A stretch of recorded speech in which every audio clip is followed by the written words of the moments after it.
Vous écoutez le podcast Nomade Digital, l'émission de ceux qui veulent prendre le contrôle de leur temps et de leurs revenus pour pouvoir vivre et travailler n'importe où dans le monde. Chaque semaine, venez discuter entrepreneuriat, productivité et voyage avec deux gars qui le vivent au quotidien. Bienvenue sur le podcast Nomade Digital, le podcast qui pour la deuxième fois a un invité. Je suis Stan de marketingmania.fr. Et je suis Paul. Et on est avec nous Simon de Green Tomato Media. Salut Simon. Salut Paul, salut Stan. Aujourd'hui, donc, on va parler avec Simon de pas mal de sujets liés au nomadisme digital. On parlera en particulier de Chiang Mai, puisque Simon, t'es basé à Chiang Mai depuis quelques années. Ça fait combien de temps ? Ça va faire 4 ans, je crois, 4 ans. Ouais, on s'était rencontrés là-bas tout au début de mon parcours de nomade digital. Il me semble que c'était il y a 2 ans et demi. Donc on parlera avec toi de tout ça. On parlera aussi des raisons pour lesquelles tu t'es un petit peu posé. Et a priori, on rentre directement dedans parce qu'on fait plus les évaluations iTunes.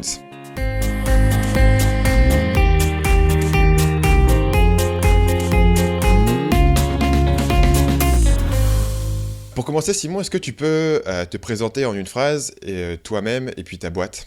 En une seule phrase. J'ai 29 ans et ça fait 4-5 ans que j'ai fondé Green Tomato Media. Et du coup, qu'est fait la boîte ? Donc on avait démarré 100% en tant qu'agence SEO spécialisée dans le link building, donc la création de liens pour l'apport d'autorité, qui est un des gros critères de l'algorithme Google. Et on s'est diversifié petit à petit. Donc aujourd'hui, on a trois activités. On a l'activité édition de site web, donc dont le but, ça va être de créer des sites web et d'avoir le plus de trafic dessus, et derrière de renvoyer des clics à des partenaires. Donc de générer des ventes chez des partenaires qui peuvent être Amazon, qui peuvent être dans les travaux, qui peuvent être dans différents secteurs en fait. Donc c'est que de la performance, c'est payé soit au clic, soit au lead, soit au CPA, soit au revenu cher. Tu fais encore de l'AdSense ou c'est terminé ça ? AdSense, on a toujours un peu, mais c'est pas le principal, mais on a toujours sur les sites qu'on sait pas trop ou qu'on n'a pas le temps de monétiser, on met AdSense. Donc AdSense, pour ceux qui ne savent pas, c'est les pubs Google. Et c'était très populaire il y a encore quelques années pour monétiser son site, et maintenant c'est moins rentable que d'autres options, notamment tout ce qui est les programmes d'affiliation. D'ailleurs, ce serait quoi après le découpage en termes de revenus, justement, si tu devais un peu diviser ça entre Amazon et les autres partenaires ? En gros, on a vraiment toutes les thématiques. On a finance, shopping, santé, et tout marche pas mal, tout croît pas mal. D'accord. Mais en gros, le SEO aujourd'hui, ça reste 80% de l'activité. Et les deux autres activités, c'est la partie édition de site web, principalement, on va dire SEO. Et les deux autres activités, donc c'est les applications mobiles, donc l'édition d'apps. Donc ça va être des apps dans le loisir, ça va être des actions vérité, des jeux d'alcool. Tu peux en parler un peu justement de tes apps à succès ?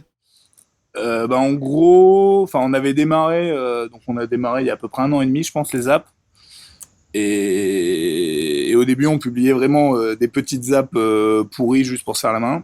Et ça commence vraiment à décoller depuis, on va dire, 4 mois. Et la courbe, elle est vraiment assez folle.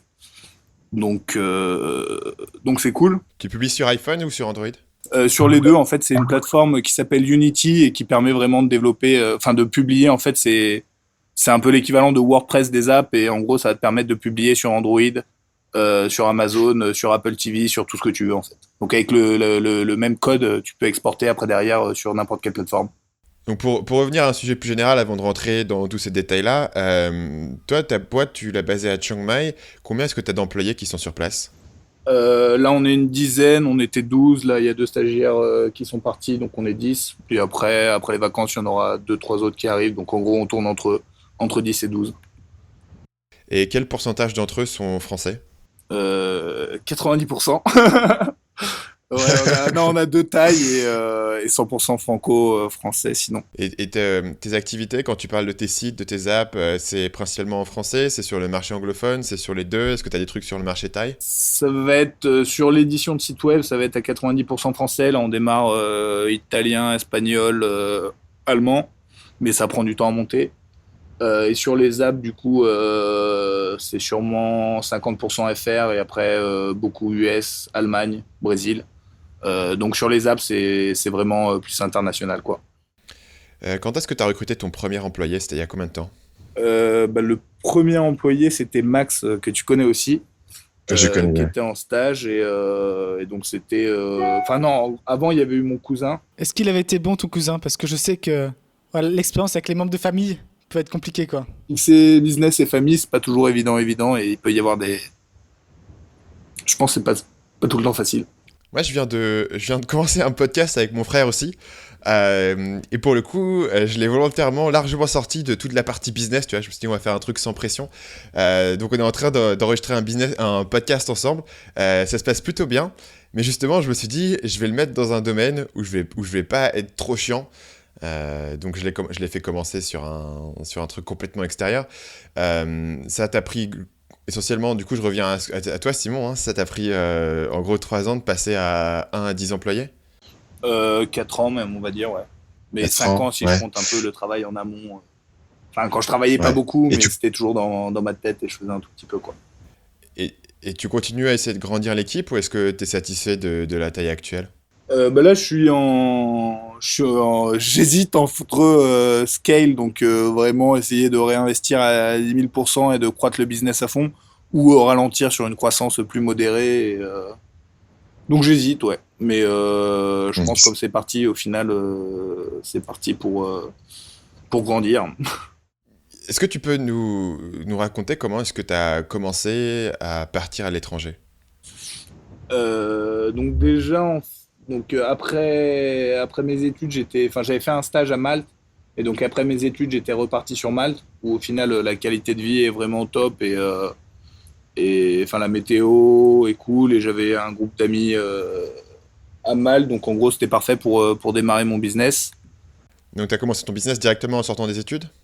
Ouais, mais j'ai mis beaucoup de temps en fait. C'était une époque où je procrastinais beaucoup, je lisais beaucoup, mais je passais très peu à l'action en fait. J'ai passé vraiment 1 an et demi à beaucoup réfléchir, à beaucoup lire, à étudier, à dire je ferais peut-être ci, je ferais peut-être ça. Et au final, je faisais vraiment rien, quoi. Donc, Et du coup, quel a été le déclencheur? le déclencheur, c'était que j'avais plus d'argent sur mon compte en banque. Donc, en gros, j'avais demandé à un pote joueur de poker, donc en gros, qui a investi 10 000 euros. Et à partir de ces 10 000 euros, en gros, j'ai démarré au bout de, ouais, en 6 mois, en gros, ça décollait les premiers clients et ouais. Donc à l'origine, tu faisais une agence SEO. Ouais, à l'origine, c'était beaucoup de la vente de liens. Et après, ça s'est transformé en agence SEO. Et après, des clients, ça prend du temps et on s'est focalisé à fond sur l'édition de site web parce que c'est plus sympa. Et ouais. Et donc là, on est aux alentours de 2011, c'est ça? Ça doit être ça aux 4 ans, ouais. Ok. Enfin, 2012, ouais. Ouais. Et du coup, qu'est-ce que tu as fait des 10 000 euros? Si tu les as investis dans quoi? Pour vivre et pour travailler, quoi. En gros, c'était de l'argent pour vivre, quoi. Ok. Et tu te souviens du deal que tu avais fait avec ton pote? Si tu peux en parler enfin, dans des termes assez vagues, du deal que tu avais avec lui?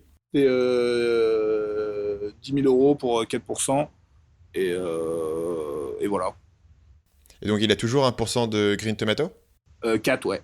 Et du coup, tu étais à Malte. Qu'est-ce qui s'est passé après Malte? Qu'est-ce qui t'a poussé à bouger de là? Tu nous as dit que c'était assez cool, que tu avais des potes et que c'était la belle vie. Qu'est-ce qui t'a poussé à bouger? Et où est-ce que tu es allé? C'est qu'après un mal, du coup, tout le monde partait, donc l'ambiance était moins fun. Et donc avec mon ex, ouais, du coup, elle voulait partir voyager. Et je lui ai dit ok, carrément. Et voilà. Et vous avez été où? On est arrivé en Thaïlande. Après, on avait fait Malaisie, Indonésie, Philippines, Hong Kong et retour en Thaïlande. Et ça vous a pris combien de temps environ tout ça? C'était, je crois, 6 mois, ouais. D'accord. Et du coup, au bout de 6 mois, tu t'es posé à Chiang Mai? Ouais, Et t'es resté depuis? c'est ça, ouais. Après, je rentre, on va dire, un mois par an en général. Et je me fais des week-ends à gauche à droite. Ça peut être des semaines à gauche à droite, mais j'y suis installé, ouais. Et du coup, qu'est-ce qui t'a décidé Chiang Mai, c'est pour moi, je vais vraiment m'y installer et avoir un peu des racines, quoi. Sur le voyage, on avait bien apprécié. On avait aussi bien apprécié Bali ou Ubud. Et après, ça a vraiment été le fait de regarder les sites de location et de se dire, bah, en rapport qualité-prix, Chiang Mai, il n'y a pas mieux. En qualité de vie, c'est top. On avait vu deux, trois posts de blog qui parlaient de Chiang Mai en bien, et donc on s'est dit Chiang Mai. D'accord.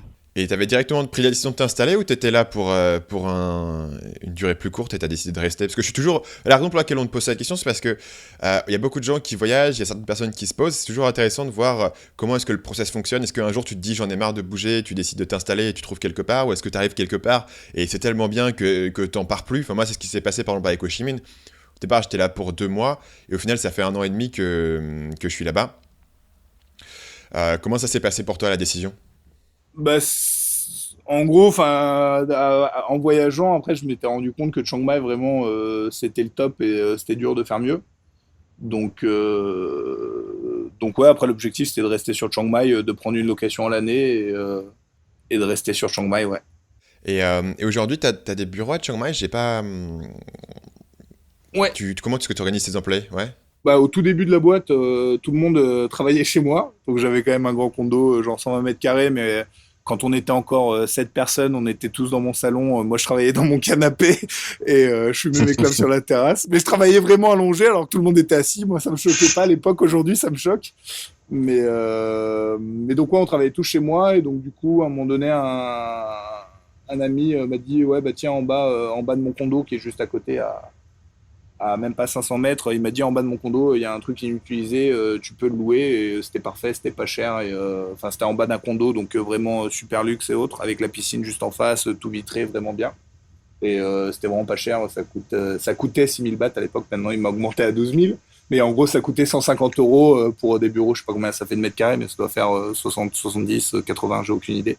Et donc tu payes 300 euros par mois maintenant à peu près pour ton espace de bureau. Ouais, c'est ça. Et du coup, à quel moment t'es venu l'idée justement de recruter des gens pour qu'ils viennent à Chiang Mai plutôt que simplement recruter des gens en mode remote, donc à distance? Bah après, ça s'est vraiment fait du bouche à oreille. En fait, le premier, donc il y avait Max. Et après, il y a Hugo qui m'avait contacté. Donc c'est les gens qui sont venus vers toi en fait, t'as pas eu à les chercher. Hugo, c'est ça, il en a parlé à la licence référencement de Mulhouse. Il y en avait trois autres. Et enfin, ouais, c'est vraiment après que le bouche à oreille. Ouais. Donc en fait, à la base, D'accord. j'étais pas parti genre pour recruter, mais c'était le premier qui appelle deux autres, trois autres. Enfin, ouais. Et du coup, le profil de ton employé moyen, c'est quoi? Bah là, c'était 90% de la licence référencement de Mulhouse. Et c'est la seule en France d'ailleurs. Et c'est la seule en France, ouais. Et après, du coup, bah maintenant, il y a Léa, que tu as déjà vu, qui était de l'ESC Toulouse. Et il y a eu une autre personne aussi de l'ESC Toulouse qui est venue quelques mois. Et là, les prochains, ça sera ESC Toulouse. Et quand tu dis quelques mois, il reste combien de temps en général? Et quel pourcentage sont des stagiaires qui tournent et quel pourcentage sont les employés qui sont fixes? Euh, donc, en pourcentage, bah, au début, en fait, les stagiaires sont devenus salariés. Et là, actuellement, bah, les stagiaires qui étaient là, du coup, enfin, Léa, elle veut faire autre chose et l'autre aussi, pareil. Ok. Donc il y en a une partie que tu pérennises et une partie qui s'en vont vers d'autres horizons. C'est ça. Ok. Et du coup, comment justement, ça faisait déjà quelques années que tu travaillais tout seul sur web. J'imagine qu'il y a eu c'était un peu un grand écart entre travailler tout seul, bah, comme tu veux, et te retrouver avec 10 personnes que tu dois gérer. Et c'est quoi justement les stratégies que tu as mis en place pour justement pouvoir manager après correctement? Bah, en gros, ça c'est monté petit à petit, hein. C'était pas de 1 à 10 du jour au lendemain. Et après, en gros, il y a de plus en plus de choses à faire. Mais après, il y a vraiment un gros cap, en gros, entre avoir 3-4 personnes avec qui on sait vraiment qui fait quoi, etc. Et après, une dizaine de personnes où on peut pas suivre le travail de tout le monde. Donc c'est pour ça qu'aujourd'hui, je me dis, j'aimerais bien avoir un manager. Parce qu'en gros, j'ai même pas le temps de mettre des tâches aux autres et c'est pas forcément ce qui me plaît. Et donc ouais, il faudrait quelqu'un pour gérer le management de l'équipe en gros. Et du coup, comment est-ce que tu vois ton rôle à toi aujourd'hui? J'imagine que tu crées plus directement les sites parce que tu as des gens qui s'occupent de ce type de tâches. Donc toi, quel est ton rôle au sein de la boîte? Bah, mon rôle, en gros, ça va être de soit trouver les nouvelles niches, soit organiser, typiquement, se dire, on va plus faire que de l'édition, on va faire aussi des apps et pourquoi pas du FBA.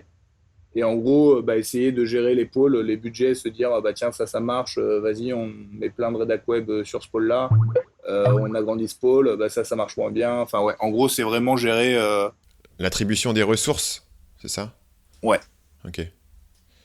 Donc en fait, vraiment dans les faits, en l'occurrence, t'es vraiment un manager maintenant en fait. Bah ouais, mais en fait, je C'est- pense que je suis pas bon manager, quoi, parce que j'aime pas faire le suivi des gens, j'aime pas faire les emplois du temps, j'aime pas assigner des tâches. En fait, j'aime quand les gens, potentiellement, ils arrivent et Employés ils se rêvés, créent quoi. Ils sont leurs super tâches et autonomes. leur envie, quoi. En gros, moi, ce que j'aimerais bien, c'est qu'on me dise, tiens, il y a ça, j'ai évalué ça, fais un virement à machin de X euros et j'ai tout géré parce que ça a rapporté tant ou machin, quoi. Mais en gros, non, ouais, en gros, enfin, les personnes autonomes qui vont d'elles-mêmes trouver les mots-clés, monter le site, trouver les rédacs, enfin, ouais, une personne autonome, c'est quand même cool, quoi. Et qui prend des bonnes initiatives, hein, forcément, mais, mais c'est cool d'avoir une personne qui est pas bloquée dès qu'il y a un micro-problème. Est-ce que tu arrives à les trouver, ces personnes? Ouais, en gros, enfin là dans l'équipe, il y a un mix des deux, quoi. Mais c'est cool.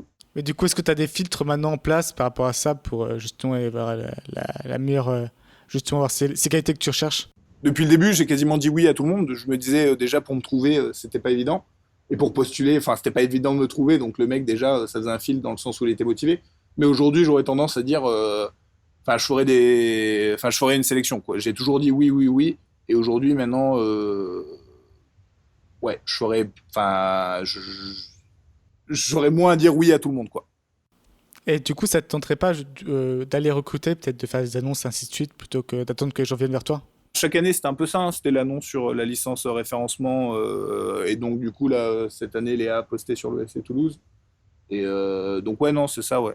Après, bouche à oreille et sur les annonces des écoles de chacun, quoi. D'accord, mais tu t'essaies pas de, voilà, d'avoir une visibilité trop importante parce que finalement, si tu te retrouves avec trop de candidatures pour vraiment savoir quoi en faire, quoi. Après, non. Après, on travaille avec énormément de freelance. Et donc, en gros, pour trouver des bons rédac web, alors au début, on était en mode full malgache, contenu pas cher de manière massive. Après, on s'est vite rendu compte qu'il y avait des sites qui rankaient avec du contenu qui voulait rien dire, quoi. Donc on s'est dit peut-être si on met du contenu de meilleure qualité, ça vendra plus. Du coup, on a mis pas mal d'annonces pour essayer de trouver justement les bons rédac web qui peuvent débiter un max de contenu, beaucoup de pages par mois et qui savent, enfin qui comprennent vite et qui peuvent faire du contenu intelligent et à valeur ajoutée, quoi.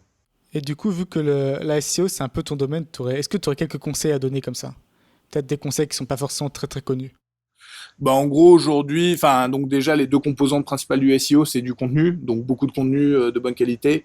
Et après c'est le deuxième levier c'est les backlinks, donc beaucoup de backlinks. Et aujourd'hui ce qui marche le mieux dans la création de backlinks, donc l'apport de popularité au site aux yeux de Google, c'est ce qu'on appelle PBN, Private Block Network. Est-ce que tu peux expliquer un peu ce que c'est que justement un PBN? Bah en gros un PBN c'est donc il y a plein de gens aujourd'hui qui renouvellent pas leur domaine, ou par exemple une asso qui change de nom, ou un site d'édition de livres qui ferme les portes, ou des assos qui changent de nom, ou des trucs d'école qui sont pas renouvelés. En fait, des gens, soit ils ont perdu leur login, soit ils veulent abandonner le site parce que leur hébergement leur coûte trop cher. Donc je ne saurais pas le chiffre, mais il y a au moins 500 domaines qui expirent par jour. Mais en gros, donc dans ces domaines, il y a des domaines qui étaient d'anciens domaines d'associations d'écoles ou d'office du tourisme ou de blogs perso abandonnés qui ont encore, en fait, aux yeux de Google, beaucoup d'autorité parce que ces domaines, ils avaient de l'ancienneté, de la popularité, il y a beaucoup de liens qui pointaient vers eux. Et donc, du coup, en fait, on prend ces domaines au moment où ils expirent et on remonte des sites dessus. Donc, en gros, on réanime un mort-vivant un peu, on redonne vie à un site qui était abandonné. Et aux yeux de Google, ce site, il a toujours beaucoup d'autorité, donc on se sert de cette autorité pour la redistribuer au site qu'on veut. Et en plus, surtout, t'attends que ça expire, donc tu achètes au même prix que n'importe quel domaine. Ce qui fait qu'en fait, du coup, t'as pas besoin de repartir par A0. Ou est-ce que des fois, tu achètes des domaines justement à un prix premium Au début, c'était comme ça, mais en gros, depuis un an, tous les blogs US et même FR ou toutes les conférences parlent de ça. Donc du coup, maintenant, il y a deux grosses plateformes et tous les bons noms de domaine partent aux enchères. Tu peux toujours trouver des trucs toi-même qui vont expirer où tu payeras le prix du nom de domaine, mais ça sera jamais un beau nom de domaine, quoi. D'accord. En termes d'autorité Google, hein, c'est pas le nom, on s'en fout, hein, même si c'est xyz.fr, c'est pas important, c'est vraiment le nom l'autorité qu'a le domaine en fait.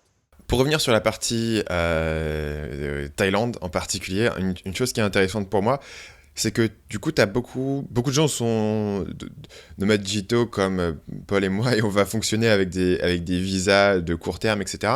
Toi, comme tu t'es vraiment posé des racines en Thaïlande, j'imagine que tu as beaucoup plus eu besoin de te frotter directement aux autorités. Est-ce que tu as une boîte qui est immatriculée en Thaïlande? Donc maintenant, oui, ouais, depuis un peu plus d'1 an. Mais en gros, ouais, au début, tout le monde était en visa touriste double entrée. Et qui est-ce qui a fait que j'ai déposé les statuts en Thaïlande? C'est qu'à un moment donné, ouais, c'était cool d'être réglo par rapport à la Thaïlande. Donc en gros, c'était assez cher et assez long. Et aujourd'hui, c'est toujours une structure qui est bien plus chère qu'une boîte à Hong Kong. Enfin, ça fait une structure avec une compta, des sécurité sociale et impôts perso pour tout le monde. Donc ça fait une structure qui est plus lourde. Mais c'est cool d'avoir un work permit pour 2 ans, de pas avoir à sortir ou de pouvoir sortir quand tu veux de Thaïlande en se disant merde, j'ai cramé une entrée. Donc c'est cool. Donc pour toi, c'était vraiment un besoin de pratique, quoi. Ouais, c'était pratique et ouais, c'est ça. Et après, enfin, sinon après, quand t'es en Thaïlande, quand ton business commence à se développer, que t'as des gens et que les gens ils te demandent, tu fais quoi dans la vie, tu vois, tu te dis toujours, enfin voilà, Ouais, t'es toujours à te dire, bah ouais, je suis touriste, je travaille dans le web. Enfin, voilà, c'est la situation est un peu compliquée, ouais. Surtout qu'après, du ok. coup, tous les gens que je connais, la majorité ont des boîtes en Thaïlande. Donc j'étais là un peu en mode ouais. Bon écoute, nous on est toujours en tourist visa et autres, donc là non c'est cool, hein, c'est cher mais ça vaut le coup. Et pour ton visa perso, ça fonctionne comment du coup? Est-ce que t'as payé une somme faramineuse pour être tranquille ou pas? Parce que je sais que c'est possible en Thaïlande et dans pas mal de pays. Maintenant j'ai work permit, donc du coup je paye le work permit chaque année et donc j'ai un visa Donc d'un tu an peux le maximum. renouveler Ouais, c'est éternellement. ça.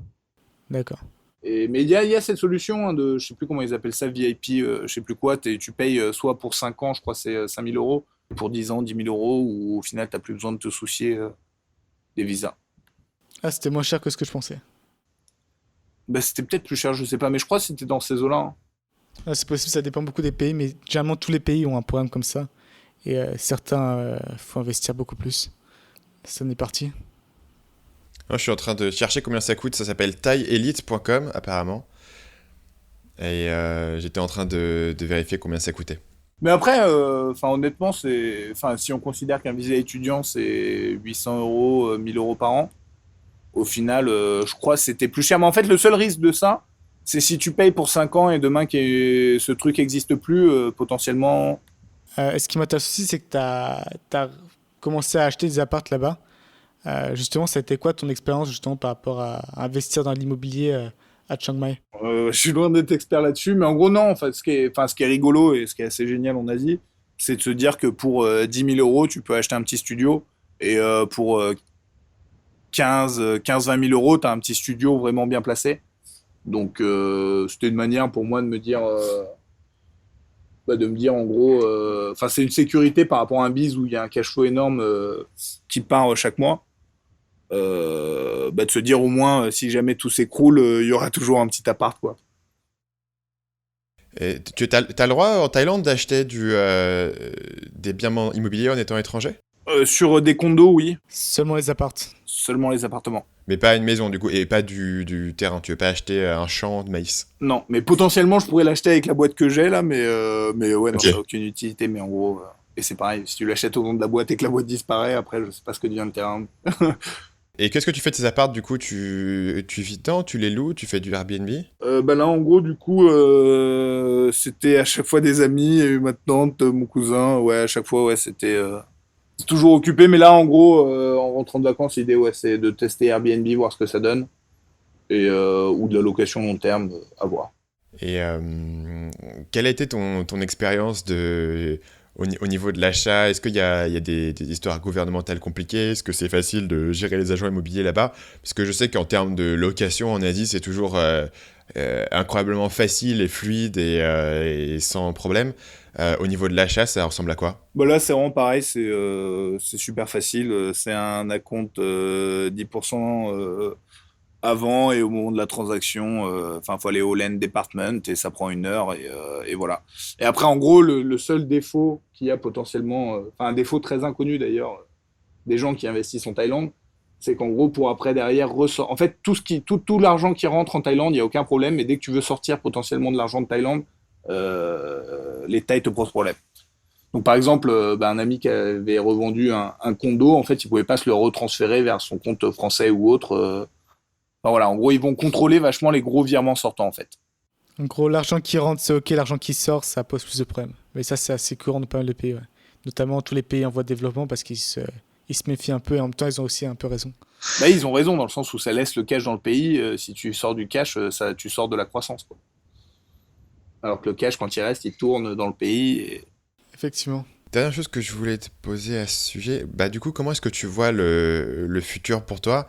Est-ce que tu as, enfin, parmi les gens à qui on a l'habitude de parler en termes de nomadisme digital, tu as fait des investissements exceptionnels dans un lieu précis. Comment est-ce que tu vois le futur? Toi, est-ce que tu t'imagines rester, disons, à Chiang Mai sur 25 ans? Est-ce que c'est quelque chose qui pour toi reste en suspens? Comment est-ce que tu te l'imagines? Je sais pas du tout, mais je pense que, enfin, Chiang Mai, j'y suis vraiment bien et bien implanté. Mais après, pourquoi pas ouvrir des bureaux à Bali potentiellement et faire du mi-temps. Mais en gros, enfin, ouais, plus ça va, plus, enfin, déjà, je bouge de plus en plus le week-end parce que ça me fait du bien. Mais de couper un peu, d'aller à la mer ou autre. Mais ouais, non, enfin, je me vois toujours à Chiang Mai, mais peut-être un peu plus mobile, pourquoi pas, un peu plus, ouais, un peu plus mobile, mais plus sur les week-ends ou des semaines ou ouais. Et donc, l'idée, je suppose, étant à mesure que ta boîte se développe, et tu l'as mentionné tout à l'heure, engager un manager, ça diminue, toi, ton besoin d'être physiquement présent à Chiang Mai pour gérer les équipes de toute façon. Ouais, clairement. Et donc, d'une certaine manière, tu reviendrais plus nomade en fait. T'es passé d'être extrêmement nomade parce que t'étais tout seul, ensuite moins nomade. Ouais, en fait, à partir du moment où tu commences à avoir des employés, bah, enfin, ta liberté se réduit énormément. Et des fois, moi, j'envie Max qui a son site qui tourne, qui a beaucoup moins de responsabilités, et qui peut faire ce qu'il veut, en fait. Et ça me donne envie des fois de me dire, ah, putain, moi je suis moins libre, quoi. Après, je pourrais clairement partir, mais après derrière, ça tournerait moins bien, quoi. Ça serait moins productif. Ouais, et puis tu deviens responsable aux gens qui bossent avec toi, quoi. C'est plus juste ta pomme, c'est aussi les gens qui bossent avec toi et tu leur dois de donner au moins ton maximum pour faire avancer le business, je suppose. Ouais. Mais donc des fois, Et c'est des après, choses que vas-y. j'envie, et après, donc je suis très content. Aujourd'hui, moi, je suis ravi, je suis content de me lever tous les matins très tôt. Je suis ravi Tu te lèves à quelle heure? vers 6 heures en général. T'as une hygiène de vie du coup qui est plutôt saine. Bah ouais, grave, parce que du coup, je me lève tous les jours vers 6 heures, et donc du coup, vers 11 heures, je suis fatigué, et je regarde une vidéo YouTube et je m'endors. La vie de fou de nomade digital.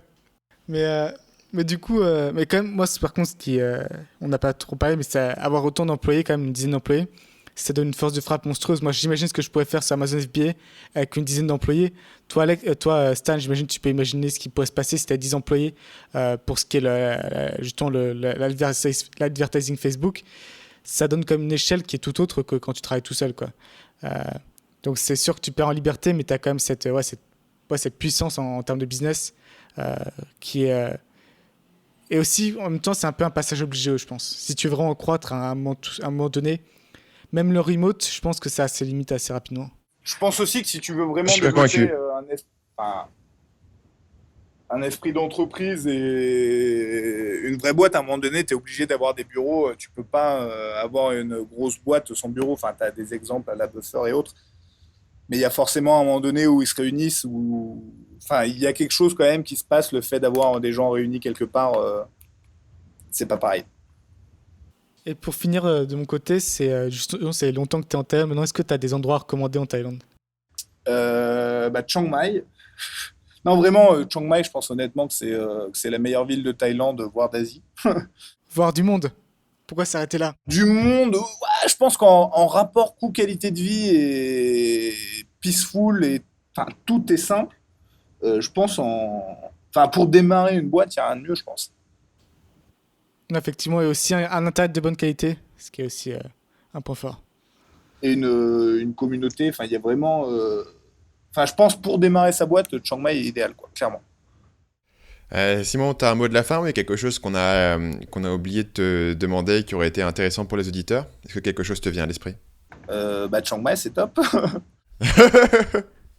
On va appeler cet épisode Chiang Mai, c'est top. Du coup, on rappelle un petit peu rapidement nos petites évaluations iTunes. Ça fait longtemps qu'on n'en a pas parlé. Donc, si vous nous suivez chaque semaine, vous aimez bien l'émission, on est toujours très content d'avoir des petites évaluations iTunes. Avec Paul, on s'envoie des petits messages toute la semaine sur Skype pour se tenir au courant des nouvelles évaluations. Donc, on les suit avec une grande attention et puis c'est très utile pour continuer à développer le podcast et à développer le nombre de gens qui peuvent nous écouter. Est-ce que tu as laissé une évaluation iTunes, Simon? Du coup, justement, je voulais rajouter ça. En fait, c'est pas évident de voir où mettre son évaluation sur iTunes. Enfin, je suis tête boulée, mais iTunes, c'est très mal fait. Donc en fait, t'essayes de trouver des excuses, mais en clair, tu l'as pas fait, quoi. Ben, je sais pas, mais les dernières fois, vraiment, d'ailleurs, je les ai écoutés, c'était le week-end, non, vendredi là, ouais, j'en ai écouté 2-3. Et je voulais le faire, justement, tu vois. Et je sais pas, j'arrivais pas à trouver les étoiles, où est-ce qu'elles étaient, quoi. T'es sur PC ou Mac? Ah non, mais moi, j'ai essayé sur mobile, en fait. C'est peut-être pour ça que j'y arrivais pas. Et t'as un iPhone ou un Android? Un iPhone. Ok, donc en fait, tu connais pas la réponse vu que moi, j'ai pas d'iPhone. Merci, Stan. On se renseignera et on verra. Normalement sur l'iTunes Store iPhone, tu devrais pouvoir laisser les étoiles, mais il faudra qu'on jette un coup d'œil. Sur ce, on arrive à la section Lifestyle. Donc, Simon, la section Lifestyle, c'est chaque semaine, on donne une recommandation qui peut être n'importe quoi, un film, un livre, un outil, une série télé, un programme de muscu. Simon, est-ce que tu as un truc à nous recommander dans cette section? Du coup, en livre, enfin, moi, un livre que j'avais vraiment adoré, c'est Toilet Paper Entrepreneur. Et je suis en train de le lire, c'est super marrant, parce qu'exactement, là, j'ai une heure, j'étais en train de le lire. Et effectivement, il est très sympa. Il est surtout très agréable à lire, en fait, comparé à la majorité des livres du business. Donc, de qui et c'est quoi le concept? Parce que j'en ai jamais entendu parler.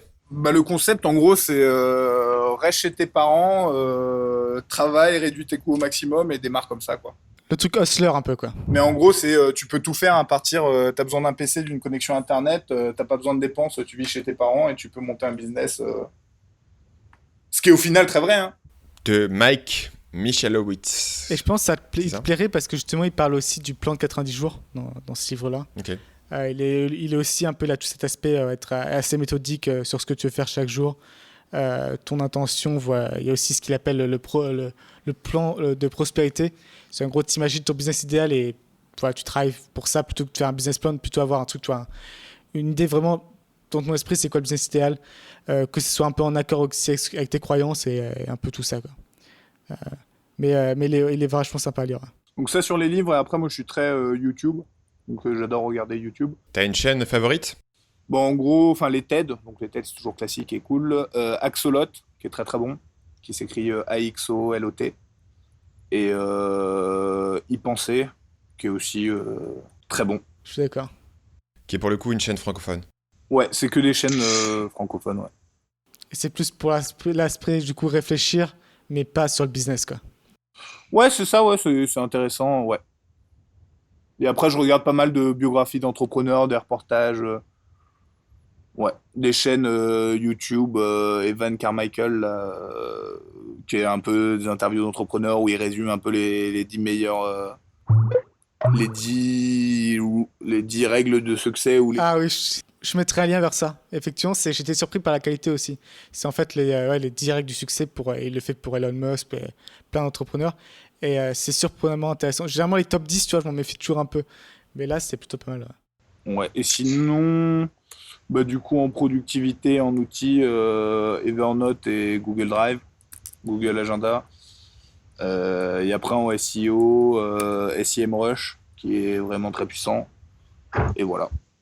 Et tu penses quoi donc il y a, comment il s'appelle déjà, le Niche Pursuit, là, il a un outil pour trouver des mots-clés. Ils viennent de switcher depuis Moz vers Majestic. Qu'est-ce que tu penses de ce move? Jamais utilisé l'outil en fait, parce qu'on avait un outil D'accord. qui était similaire sur le cloud qui s'appelait SE Cockpit, enfin qu'on a lancé en France. Et mais en gros, je pense que c'est très bon, hein, parce qu'aujourd'hui, Moz, pour moi, ils sont très en retard sur énormément de choses. Et aujourd'hui, Majestic est très loin devant. Et après, Ahref, enfin c'est tout récent, j'ai pris la licence hier. Mais en gros, maintenant, ils ont une très grosse base de données de mots-clés en Europe.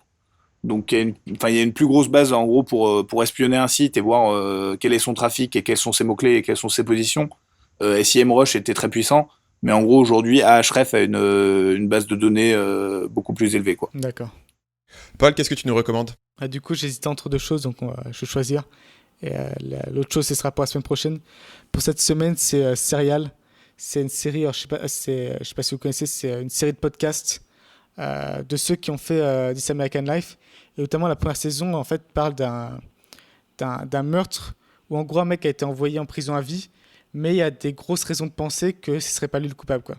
Et le truc, honnêtement, est vraiment passionnant. Je conseille vraiment de l'écouter, c'est absolument génial. C'est un peu dans le même style que How to Get Away. Non, c'est How to Make a Murderer. Donc, on a déjà parlé aussi où ils essaient de. C'est pareil, en fait, ils reviennent un peu sur l'enquête, ils voient un peu toutes les failles, tout ce qui est pas logique, et ainsi de suite. Et là, en l'occurrence, il y a beaucoup de choses qui sont pas logiques.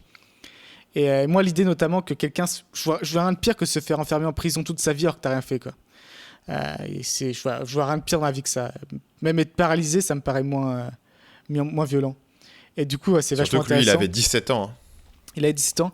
Il a Et- été arrêté au lycée. Et du coup, j'ai pensé aussi, Tim Ferriss parle beaucoup, par exemple, d'aller faire du surf pendant 6 mois. Et moi, pour le coup, toi, prendre 6 mois de pause et me plonger dans un cas comme celui-ci, ce serait super intéressant, je trouve. Et Tu veux du dire coup, enquêter toi-même sur le meurtre?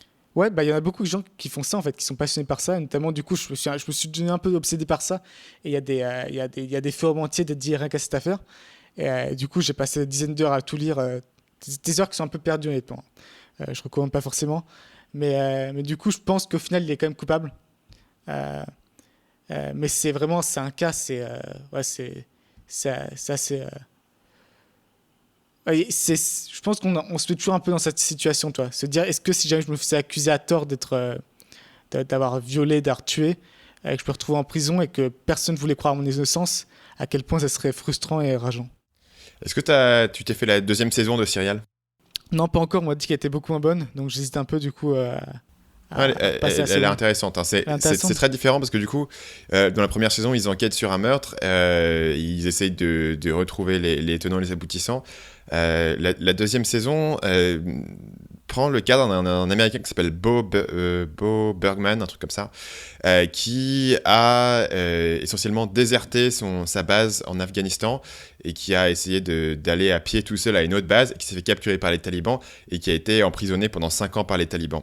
Et ils essayent d'enquêter un peu sur son histoire, parce il a ensuite été libéré. Pourquoi est-ce qu'il est parti? Qu'est-ce qui s'est passé pour lui? Est-ce qu'il s'est fait retourner par les talibans? Donc t'as un petit côté Homeland en mode est-ce que il a été retourné? Est-ce qu'il a informé contre son camp? Et ça t'apprend beaucoup. Pour le coup, ça a une portée géopolitique plus intéressante. T'apprends beaucoup sur comment fonctionne la guerre en Afghanistan, comment est organisée l'armée américaine, et comment fonctionnent en particulier les relations avec le Pakistan et les talibans qui sont dans les régions frontalières avec le Pakistan. Et avec la touche vraiment passionnante de Serial et avec la qualité de reporting qui vient d'Is American Life.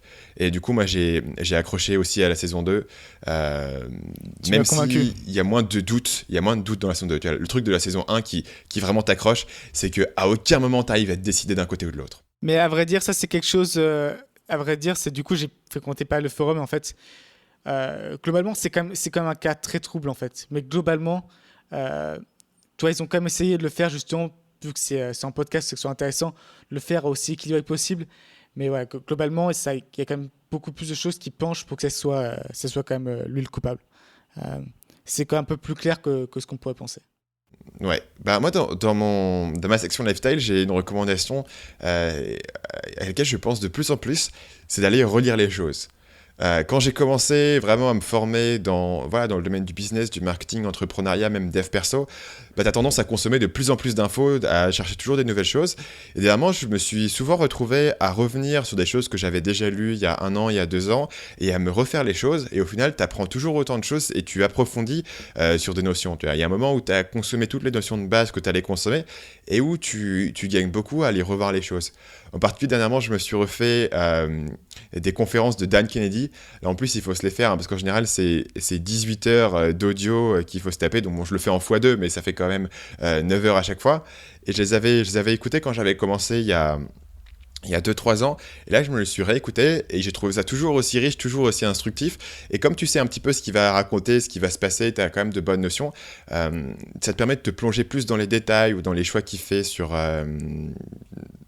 sa conférence. Et j'ai aussi été relire un bouquin que j'ai beaucoup aimé de Ryan Holiday, qui s'appelle The Obstacle is the Way, sur le stoïcisme. Il a sorti un nouveau livre d'ailleurs. Ouais, il a sorti un nouveau livre que j'ai pas encore eu le temps d'aller voir, mais c'est fait partie de ces trucs, tu vois, qui vont traiter de...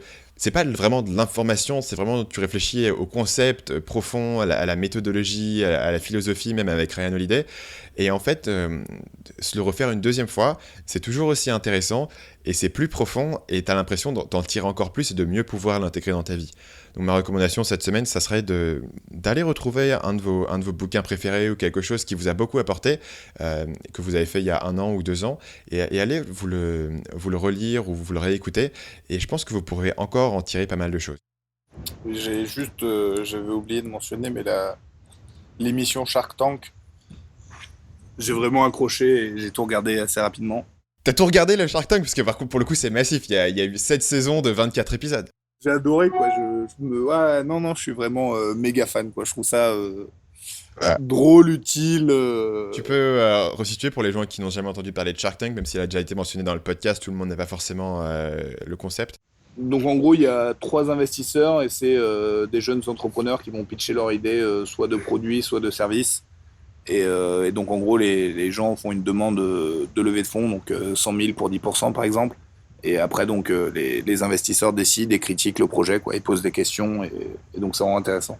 Ce que j'adore, moi, ma partie préférée, c'est quand il y a plusieurs requins, donc les investisseurs qui sont intéressés par le projet, et ils vont se mettre des bâtons dans les roues, ils vont se négocier les uns contre les autres, ils vont faire des alliances, etc.